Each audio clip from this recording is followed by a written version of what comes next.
Hi, everyone, and welcome to another episode of Printfluencers, a Rackame sponsored podcast where we interview the movers and shakers pushing the print and mail industry forward. I'm your host, Katelin Shanks, and today I am here with none other than Brian Van de Water, the CEO of SPL Consulting LLC. Brian, welcome to Printfluencers, my friend. Hey, glad to be here. Woohoo! No. So Brian, for those of you who may not know, what does SPL Consulting LLC really do in the print and mail space? Yeah, no, we appreciate that, Caitlin. SPL Consulting LLC, what I do is three primary disciplines: strategic planning, lean enterprise, which is process improvement methodologies on anything from manufacturing to transactional processes, and then talent development or leadership development, and that kind of dovetails all together. And under that strategic planning umbrella, I do a fair bit of succession planning. I get involved in M&A from a perspective of evaluation of opportunities to really understand, do they strategically fit your business? And then if you're going to bring them on as an acquisition, where are the opportunities to really drive valuation quickly? Mm-hmm. And then I'd imagine I've seen so many acquisitions or mergers go poorly, and I'm just one person who's only been involved, in so many companies. And I can imagine that drives a good amount of business your way. I mean, everyone needs to really, I think, have kind of that extra set of eyes when going through a merger to actually make it successful and joining the companies together. Because usually it's a bit of a clusterfuss. Yeah, it's always a challenge. It was actually one of my first assignments when I started my business about 8 years ago was assisting in the strategic analysis for the sale of a business. And we went through the process, and we'll talk about strategic planning more obviously here. But with this example, another layer that I did for this company, I do for many in this space, is it often gets kind of lost in the shuffle about, once you've acquired a business, how do you integrate it into the culture of the rest of the business? What happens, I'd say, at least half the time, is the acquisition's made and the acquiring company just comes in and starts doing what they do, and the transition from the old to the new gets lost in the shuffle. A lot of tension gets built unnecessarily. If there was a good integration plan up front, and that early assignment I mentioned, that was one of the things they had me do. Is I worked with the two companies to create a 90-day implementation integration strategy that we just went through logically step by step, and communication and involving the acquired company into thought processes around why we were doing what we were doing. And it really made for a seamless implementation or integration. Wow, that is amazing. And I know we're going to dive into strategic planning here as a topic, and I just can't help myself. When you look at strategic planning, there are just so many amazing statistics that'll show up. And the one, that you shared with me that I want to share with our listeners is that, 50% of companies in North America create some form of a strategic plan. It's like, all right, good, not great. But then of that 50%, only 13% actually execute said plan. So I'm imagining, does that ring true for the print and mail industry? Are those statistics slightly better, slightly worse? What have you seen? Great question. I think it's pretty universal. In my business, I do probably 50% of my business is in the print packaging converting world, and the other half is in all kinds of different industries. I think I've done to date business in 20 different industries as a consultant, or 22 rather. But so it's generally the same. And I've had, I'll give this example when I talk about, some form of strategic plan. I met with a business, and I ended up not engaging with them because the owner just couldn't get to a point where I really thought it was going to be effective for me to help him. But we got talking about strategic plan, and he said he had one. I said, awesome. Can I see it? And he goes, it's right here.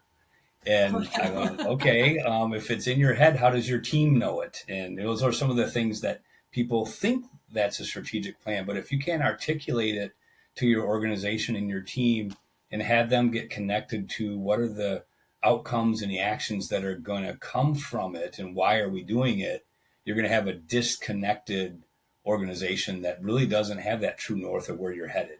And that's what strategic planning really should do. So, Yeah, that, and I think, there's this idea that strategic planning only happens once, but it's really more of an iterative process. So, if it's all up in your head, how are you able to easily, look back and say, all right, well, where were we a quarter ago, 6 months ago, and map that to, their initial strategic plan, would you say?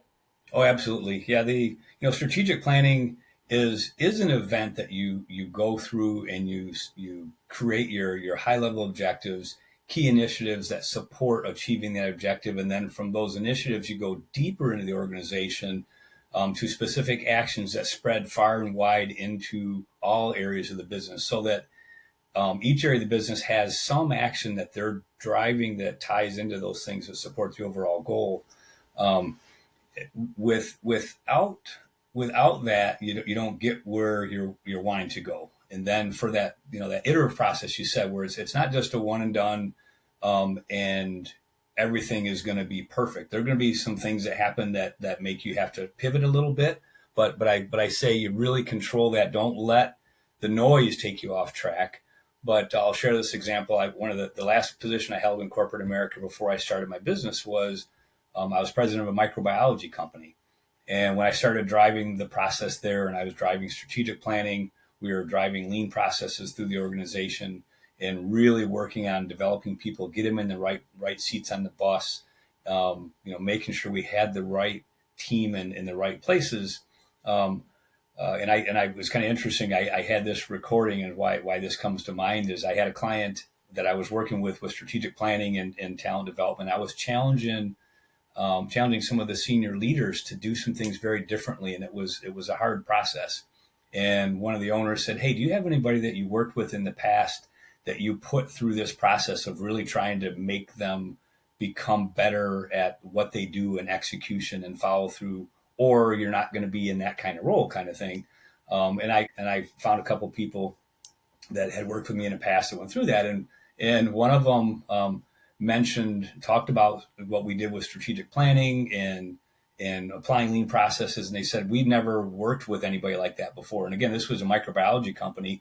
And she shared that when the owner brought me on, he was like, what are they doing bringing this guy? He doesn't know microbiology. How can he help us? And she said, but once we got going and he started doing what he did and helping, he showed us we didn't need a microbiologist. We needed a leader. And so fast forward to strategic planning, what we did is, I typically will front end load any strategic plan I do for clients, meaning in the first half of the year, we're going to do 75-80% of the heavy lifting. And then it's about validation and sustainment afterwards. But when we got to that point, and this person that was sharing their experience with me on this said that, Brian was always about action. As soon as we got to where we got things done, we did a mini strategic plan for the rest of the year. So 1 year we were pretty much done with our plan by August. And so we created another one to get us through the rest of the year before we went into full strategic planning again. So it's to be managed and led. I personally review that strategic plan and progress and upcoming events on a weekly basis, going into our document, looking at it. So I knew what was coming. And as I met with my team, I was, by definition, helping make sure they became accountable themselves by giving those gentle nudges to remind them, hey, you've got a strategic action coming up. And in the companies that I led and the clients that truly embrace the process I bring for strategic planning, 90+% of every strategic plan that I've put in place is successful, because we don't just put it on a shelf and think about it at the end of the year, a month before, bonus time or year end, and say, oh gosh, what do I have to get done? No, we're continually working it every day, every week, every month. And that's where the magic happens. It's almost like you're a personal trainer, that accountability coach where, they make sure you get back to the gym and, you're taking the weight off and building that muscle and, making sure you don't fall off the bandwagon. Yeah. No, I was going to say that's so much of leadership. And I put it in this term, Katelin, that, our teams are just begging to be led. And what I mean by that is, without a strategy, people are making their best guesses of what they're supposed to work on, and they're working hard, but in many times they're working hard going opposite directions. And by Mm. leading our team, helping teach them to be accountable by gently guiding them, and making sure we don't lose track of it, we make that true north, or where we had that mission or that vision we have as a business, become a reality. And without that leadership approach, that you make sure you don't get caught up in that day to day, to the point that you forget the most important thing are the strategic things. And the day-to-day noise will just happen, and you will get through the day, even if you take time on strategic. And when people learn that lesson and embrace that, you really move things forward. Well, and it's so interesting because you see, I'll just pull out sports, for example. Like those professional sports teams, they're always working towards that end goal. Everyone knows it. It's to win a World Series or, a playoff finals or what have you. Like that is so crystal, crystal clear. Everyone on the team knows it. The coaches know it. All of the support staff know it. So there's no question about like that bigger goal everyone's working towards. Whereas, at an organization, especially if that goal isn't incredibly well defined and everyone's on the same page, it's much, much harder because, I mean, obviously organizations can have a variety of different goals. Those goals can change. It's not as set in stone as just winning the NBA playoffs. And so, how do you get people to acknowledge that everyone has to have that mindset? Like, how do you get a team to be fully on board? Like, where does it start? Yeah, great question. Well, it starts in that strategic planning process. I'll share this. I was on a call with a client this morning, and we did succession planning last fall, family owned business, and really trying to align for the senior leader, the person who founded the business, to in a couple years retire slash semi-retire, and got some children in the business that are being groomed to take over. And um, the conversation today was around, that this whole process. Strategic planning sounds scary. It sounds like this black box. Yeah. And this particular client, they've really been struggling. We've driven a lot of change. We're making some big changes in the business, but we haven't fully put together a strategic plan for the year, and we're behind. We're behind by almost half a year. They've been, and I talked with the owner, and I'm talking to some of the senior leaders this week, that I think it's coming down to a little bit of fear in some ways that people have of, maybe it's the outsider, this consultant come in and kind of tell us what to do. I don't do it that way. We develop it based on your business, but some of that fear of the unknown, they're just afraid of what's going to happen when we do it. And I was talking to them. I'm kind of grooming it that I'm really pushing hard that we do strategic planning in July, because it's that concept about the definition of insanity. If you keep doing the same thing and expect a different result, you're not going to get it right. And that's what I'm saying to them. Everybody's working hard and everybody's doing little bits, but they're not connected to the overall. We haven't really gone to this next layer I'll talk about, that is to answer more your question of how do you get people there in strategic planning. Is a lot of it is about understanding your team. And I'm a certified behavioral scientist. I use DISC and driving forces as a methodology to understand behavior and motivations and how that guides teams. But another layer in that process is taking that leadership team that you've got that's going to own the strategic plan at a high level, and looking at what are the strengths of your team, weaknesses of your team, the things they like to do and things they don't like to do. And that exercise combined with the behavioral science helps me really get teams to understand, if you've got people in jobs or at least with responsibilities in a given role that don't fit them because either they don't like them or their weaknesses, you're not going to be as successful as if you took those same responsibilities. And generally, I find that somewhere on a team of 6 or 8 people, somebody has an affinity for the things that we got around in responsibilities. And, and through that process, we change roles, sometimes very significant. I'll give a client example, a printing client that one of the owners never thought about retiring. And I asked him, really, what do you want to do long term? And he said, what do you mean? And I said, well, do you want to work till you die? Do you want to work, for a couple of years? Do you want to work 10 hours a week? And he said, what do you mean 10 hours a week? And I said, well, if you tell me that's your goal, then I will help you build an organizational structure and a team to take things off your plate, give it to someone else so that you can work 10 hours a week. And took his hand and hit on the table and said, that's what I want. I want 10 hours a week. Well, fast forward about a year and a half into it, he's retired. He shows up once in a while for just to be there. His wife, who's the other owner, not ready to retire, loves what she does, and is still fully engaged. Their production manager was a person that we were probably 3 months into my work, and we created, somewhere around 8,000 hours of capacity through process improvement events, and we were doing strategic planning. And I went to the owners ahead of time and I said, hey, I need to talk to you about this. I don't think that your production manager is going to be successful where we're headed. And they said, what do you mean? I said, well, his behavioral style, first off, 60% of the people work for him and he doesn't like people. And so if you don't like people, you're not really going to lead them well. And with the level of change we were driving with processes and metrics and predictability and those types of things, I knew he was going to hit a wall and not be able to do it. Fast forward, we talked about it. I asked him during this process through the strengths and weaknesses conversation. And I said, is there anything on your list of responsibilities that if you could give it to someone else would help you with what we're asking you to do? And he sat there for a minute and he got up and he walked over to the walls and we put easel sheets up with it so everybody can see everybody's strengths and weaknesses.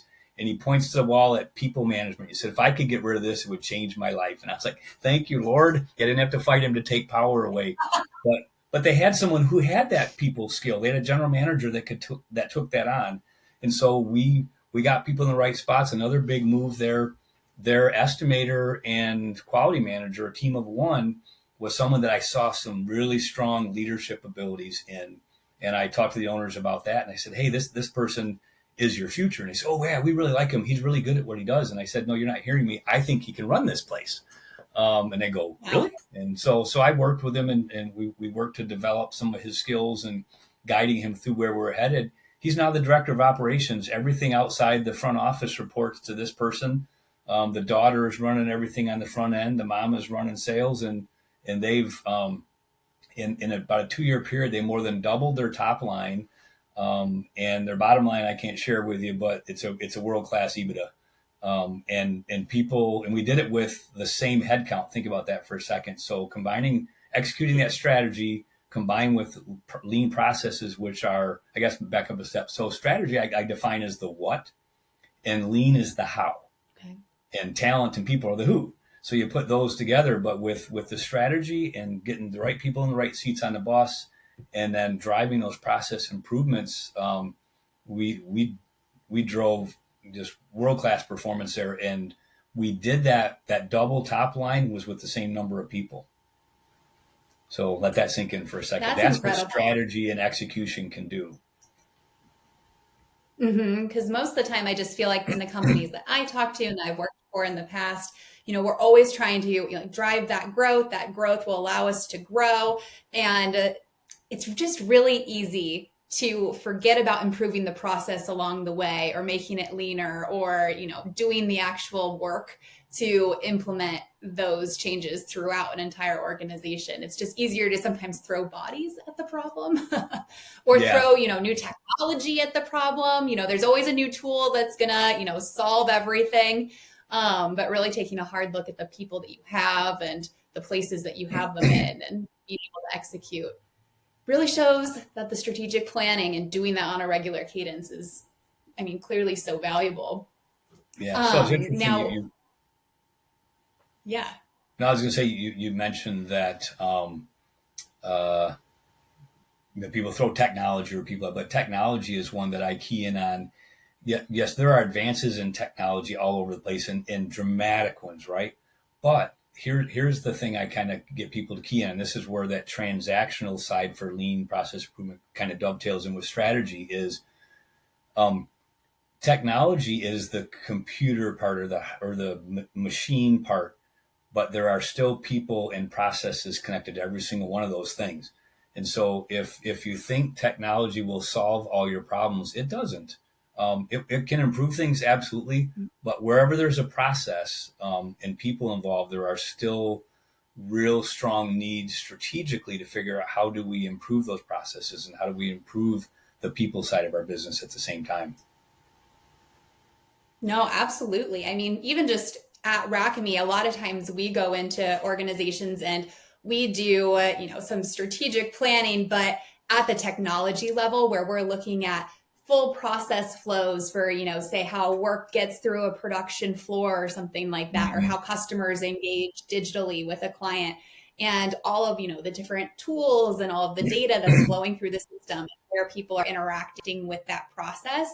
And we tell folks all the time, yes, we could develop your process, string it all together into a workflow, but really, we should just take a step back for just a minute and say, well, why are we doing that process this way? Is there a better way to do it before we just map it into the technology? And so, really, I think asking the why. Why are we doing it this way? What is it? What is it actually accomplishing? Is there a better way? Should just be the muscle memory we all build in to how do we critically think about business strategy. Yeah, and kind of interesting you mentioned that. So very similar to when you guys go into a client, I've got some partnerships with some ERP providers in the printing industries. And Yeah. one of the things that I've worked with them on, and I've worked with some clients to really understand and work on the processes for things like order processing or estimating, as an example, those front end things, accounting before you embark on a ERP implementation. I've talked to half a dozen of them, and I always joke around. I said, "Man, I'm so glad I don't have your job because every time a good implementation sucks, right?" But because you're Yeah. working, so sales and the executives map out here's what we're going to do with this new ERP and what we want it to do. Then you start the implementation and you sit down with people who do the job and they go, "Oh, well, that's not how I do it." And you got 10 different ways, and now you're trying to figure it all out. So, strategically, if you can take the time to prepare that up front, when you're ready for that, how do we start to put A, B, and C together to put this new ERP in place? You're going to have a much smoother implementation. I've got a current client right now that they approached me initially to help them figure out how to put an ERP in. And when I sat down with them, they didn't have a strategy. They had very limited documented procedures. It was all, by experience and growing by the seat of their pants kind of thing. And so ERP is still another year and a half out before we're even going to talk about identifying a vendor. We have this year so far, we've done strategic planning. We've done 2 key process improvement events with the whole project management process. This is a large capital equipment company. And so mapping out how do they manage a project. Coming off of that, we put together a true scheduling methodology in the assembly side of what they do, because that was real broken. I've gone on record that I believe in the next 12 to 18 months, we will double the throughput of the number of units they can produce with the same number of people. And that's all built into our strategy. Coming back to this is where it starts, strategic plan, and knowing what we're trying to do and how we're going to do it is fundamental to get where you want to go and to create those kind of results. That's incredible.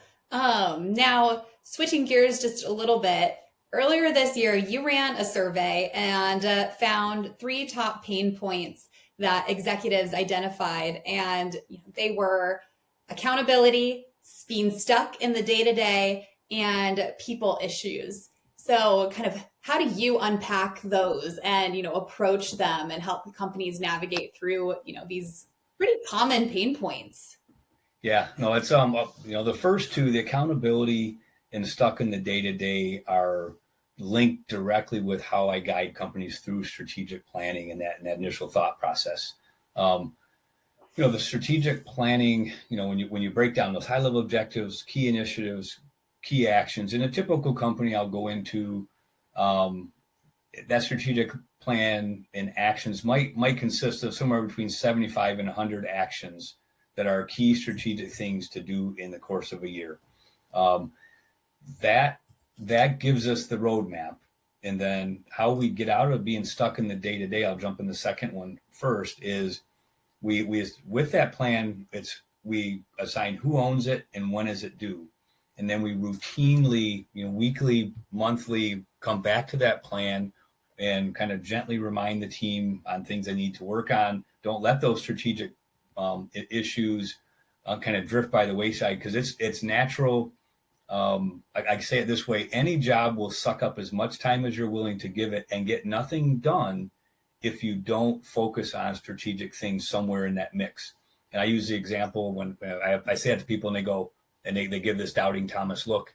And I said, let me ask you a question. Katelin, do you ever go on vacation? And you go, yeah. And I said, do you ever go for a week at a time? And you go, yeah. And I said, when you come back in a week, is this place still running? And then they see what I just did to them. They go, yeah. So how can you tell me you can't take an hour or two a week to work on strategic items and get out of the noise? And so that's how I help them get there. So you got to get out of that stuck in the day-to-day and focus on key strategic. So to the first one, accountability, that's that next layer. Back early on, I said our teams are begging to be led. Some of that means we're going to obviously come back to stay the course, keep coming back to those key things we said we're going to do, and ultimately do what we say we're going to do culturally. We want to have that be what we do.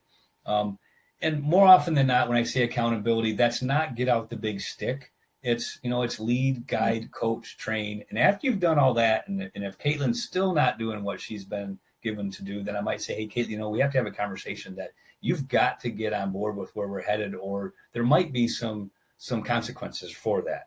And that's, if I give you, it's probably less than 5% of the time when I was leading businesses in corporate America and with clients that it gets that far. Normally, by doing the coach, lead, train concept, people get there and they'll get on board once they see we're serious and we're not going to let it go like we used to.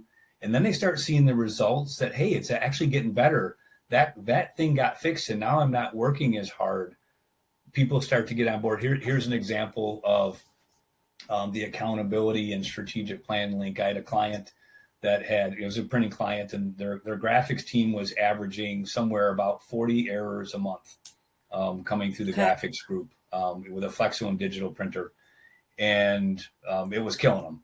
And so the owner said to me, hey, how can we fix this? And so what I did is we were going to do a quality Kaizen, and to prepare for that. Love a good Kaizen. Yeah. So to prepare for that, what I did is every time there was an error, there were 3 graphic artists. I met with each of them personally to review what happened and then really get at root cause and what can we do to correct it for the future and focus on the process. I use this phrase a lot too. All my clients learn this: focus on fixing the problem, not fixing the blame. And I use that methodology and statement with this. So when I told the graphics team, this is what we're going to do, the manager said, here we go, we're going to get blamed for everything again, and this is how it goes. And I said, that's not going to be my approach. We're going to really focus on the process, because I believe this, and in practice, this is what I see. The vast majority of the time, it's not a people problem, it's a process problem. And if we focus there and focus on that first, we get results. So coming back to that accountability piece, I started this, and initially the 3 were very on edge, sitting down with me and going through it. But after a few meetings where we got to, hey, we found out that we have a file problem that we need to correct with these files that are more than a year old. We need to update them, and then this problem won't happen because it wouldn't do automatic step and repeat. And we fixed that. That took care of a bunch of them. And so we kept just knocking them off. And fast forward to the accountability piece, this is where it seems like magic, but it's not. It's just good leadership. It was about a week and a half into this process, the owner called me and she said, Brian, I can't believe what's happening in the graphics department. I walk in there and they're laughing and they're smiling and they're talking to each other. And she's like, oh my gosh, I can't believe how positive they are with all the work we've been doing on all the things they were doing wrong. But they weren't doing it to do it wrong because they wanted to. They were a victim of the process. Right. And Dr. Deming, the founder of Lean, shared this, that a bad process will beat a good person every time. And so those are all pieces of that 100%. Puzzle that when we talk about strategic planning and accountability, and those things, and not getting stuck in the day-to-day, those are just a couple of techniques. There's many more, but those are a couple of specific techniques I use to get people there. And that third one, on those top three things, the people, where people are struggling, or companies are struggling with people issues, it comes back to, at a high level, just that behavioral science thought process of, if you can get your team to understand who they are, understand their strengths and weaknesses, their behavioral styles, the triggers from a motivation standpoint that make them angry or will cause them to avoid a problem. If you understand those things with your team and they understand about their teammates, we can start to build a process for people to understand how to handle it when an emotional, high influence is a category in the DISC process is working with a high dominant analytical person.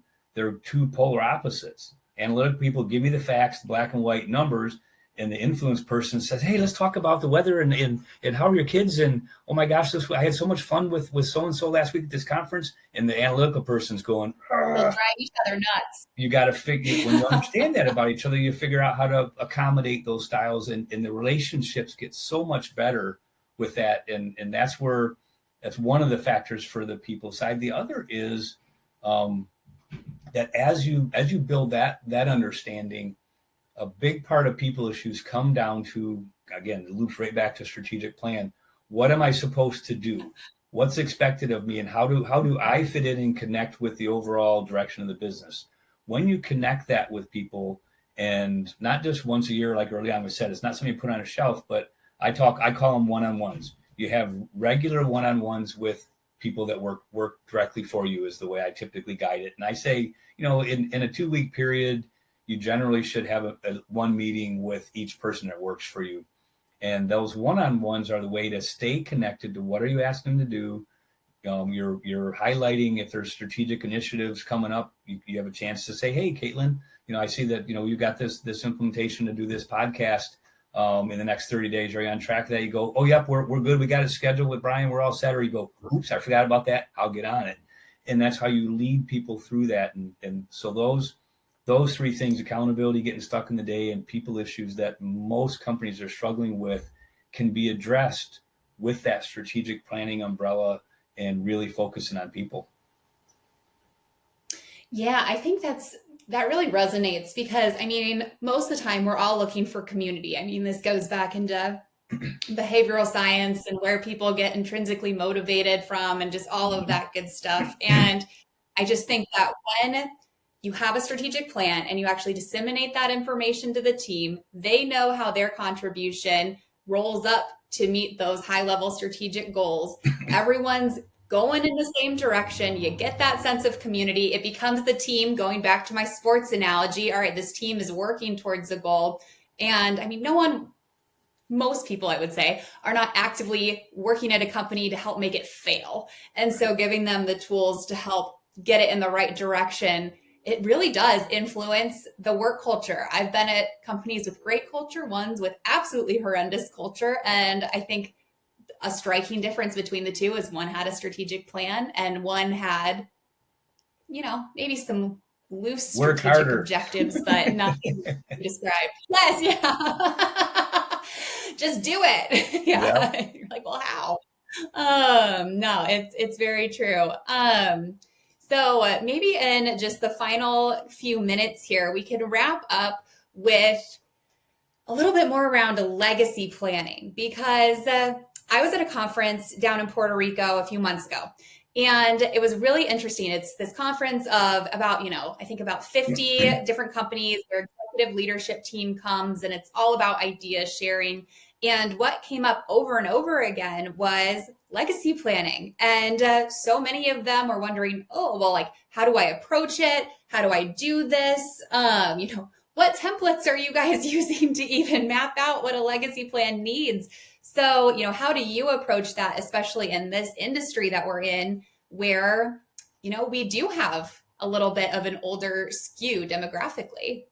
Yeah, no, great question. I translate legacy planning to succession planning, and or succession. I've got a I've got 3 or 4 active clients in that succession planning model with me as we speak, and a number that we've done it for, or I've done it for in the past. And it's the first thing is to recognize the need for it before the need is there. If you're going to be successful, what happens more often than not is they don't think about it till something bad happens. The person in charge either passes away or they leave the company, and then people who are not prepared are thrown into the position and they struggle and they try to learn on the fly. So it's really about thinking ahead. Again, I do succession planning often as an offshoot of strategic planning, that you think about where you're going, what's the horizon, how do you understand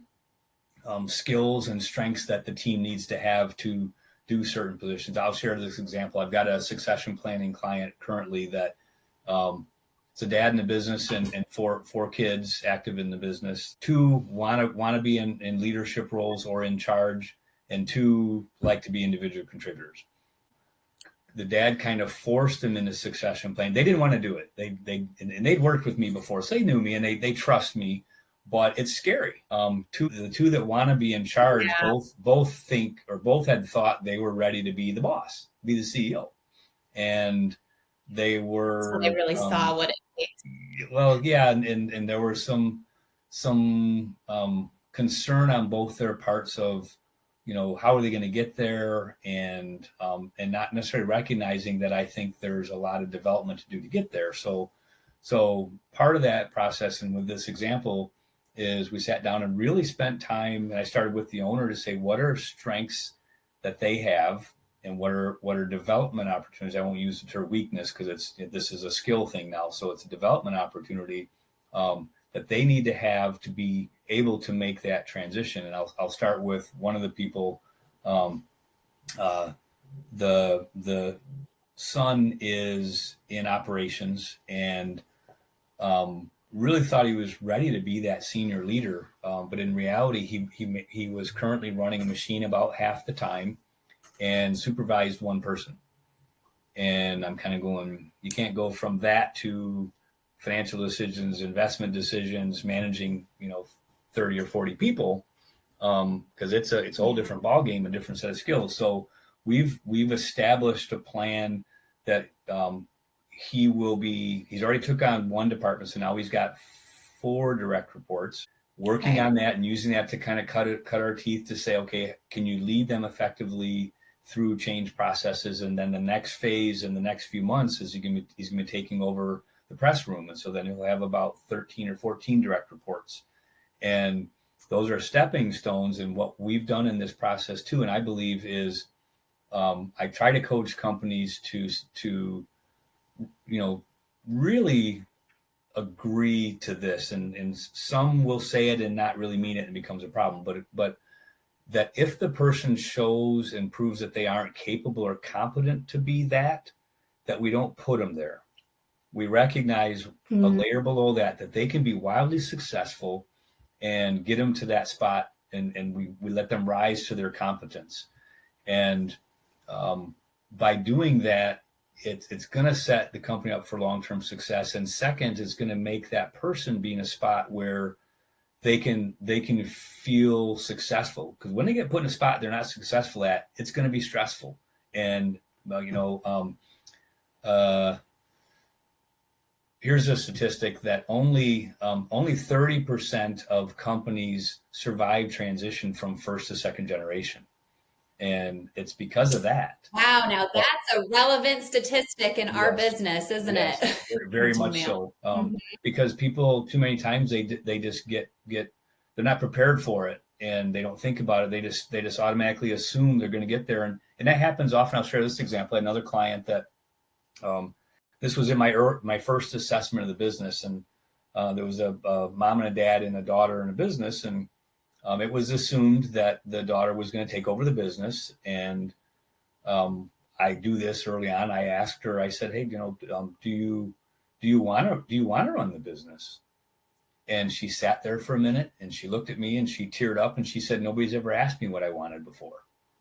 And so we talked about it. And then she said, I don't think I do.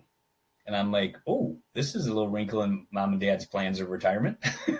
And So I feel, imagine if they hadn't asked that question and things yeah, had gotten further down the line, then you're really in a pickle. Yeah. yeah. I think Wow. she ultimately would have left if we hadn't gotten that on the table. But so I facilitated a conversation with them, and there were a lot of tears, and oh my gosh, we didn't know, and so we got to the point, and I presented that in this scenario, Katelin, it's not an all or nothing scenario. That's what so many people like. It's usually the second gen is kind of like, I gotta be this, or I'm not going to be in Hmm. business kind of thing. And so there's this fear that drives them to get there and think they can, even if they in their heart of hearts know they can't or don't want to have the responsibility. They'll do it anyway because they think they have to. But so it's not an all or nothing. And when we know that, in this case, when we knew that that's not where she wanted to be, what did we do? We started to build an organization to do the things that she wasn't going to want to do.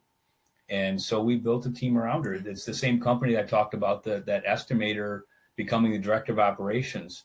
That's that company. Oh, yeah. And so we're building and have built a strong team to accomplish everybody in that ownership roles, goals that align with the strategy to grow the business generation to generation. Wow. Well, I think that is just a fantastic place to leave it. Brian, I think this has been such an interesting conversation. There's so much more to unpack here when it comes to strategic planning, but hey, that's why people need to call you. Right. Right. Although maybe we could put in the show notes a couple of maybe some of your book recommendations if you have any assets that you like to point people to if they want to start to dip their toe into understanding what it means to strategic plan or implement lean processes, things like that. Mm-hmm. But thank you so much for your time today. I think this is just going to become more and more relevant in our industry. So, all right, folks, that's it for this episode of Printfluencers. We'll see you next time. Bye, Right. guys. Thanks, everybody.